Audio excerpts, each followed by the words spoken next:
All right, let's talk about the tiny, powerful engine that runs pretty much every piece of tech you own. It's the hidden hero of our digital world, so let's dive right in and demystify it. So think about it for a second.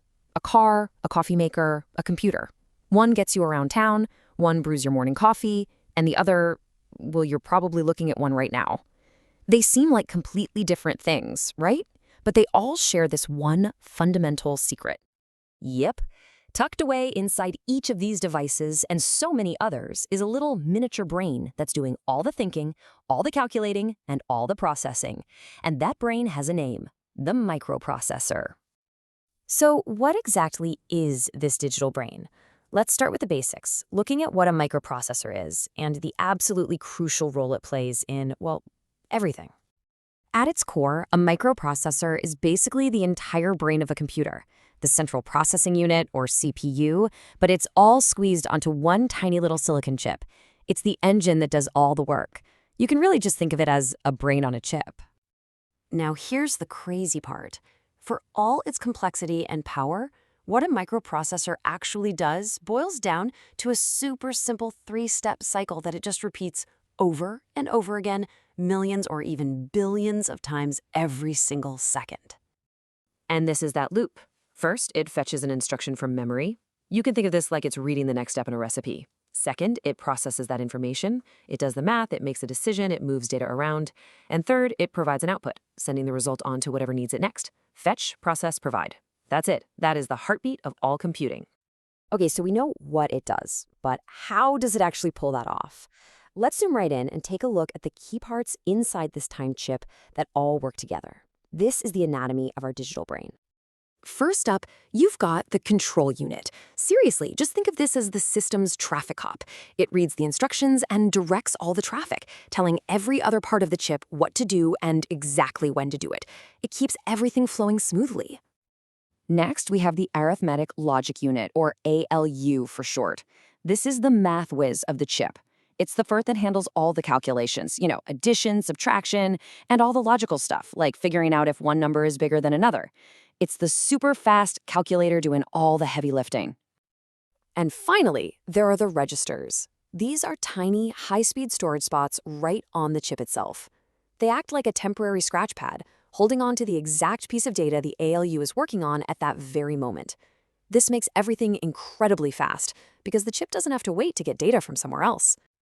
So there's your core team. You've got the control unit acting as the director, the ALU as the powerful calculator, and the registers as the handy scratch pad. All three work together in perfect sync to execute every single command. Okay, so we have this digital brain, and we know its key parts. But how do we, as humans, actually tell it what to do? Let's look at how we get from our ideas to instructions that the chip can actually understand and act on. And this is a really important question, right? A microprocessor only understands one thing, electricity being on or off. That's it, just ones and zeros. So how in the world do we bridge that massive gap between a human thought, like add these two numbers, and the raw binary code that the chip needs? Well, the solution is to use layers of language. Programmers use something called assembly language, which has simple, easy-to-read commands like add for addition. Then, a special program called an assembler does the grunt work of translating that simple command into the only thing the chip understands, that binary machine code of ones and zeros. And once we figured out how to talk to these chips, wow, did they evolve fast. It all kicked off in 1971 with the Intel 4004. Just 7 years later, the 8086 laid the foundation for pretty much every PC processor we use today.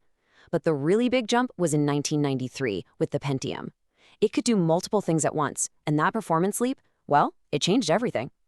Now that we've covered the what, the how, and the when, let's zoom back out. Why is this tiny piece of silicon so incredibly important? Let's connect the dots and really understand the massive, world-changing impact of this one invention. This quote really nails it. The microprocessor isn't just another part of the computer. It is the functional part. It's the piece that uses everything else, the memory, the keyboard, the screen, to actually get the job done. It's the heart and soul of the entire operation. And this is why it matters so much to you and me. Every huge technological breakthrough of the last 50 years is standing on the shoulders of the microprocessor. The personal computer, the internet, that smartphone in your pocket, none of it, not a single bit, would be possible without this one chip driving it all forward. So let's end with this perspective. That first microprocessor back in '71 had just over 2,000 transistors. Today's chips have billions. So the trajectory is pretty clear. The real question isn't if we'll have chips with trillions of transistors, but when? And what new revolutions will that kind of power make possible? What problems will we finally be able to solve?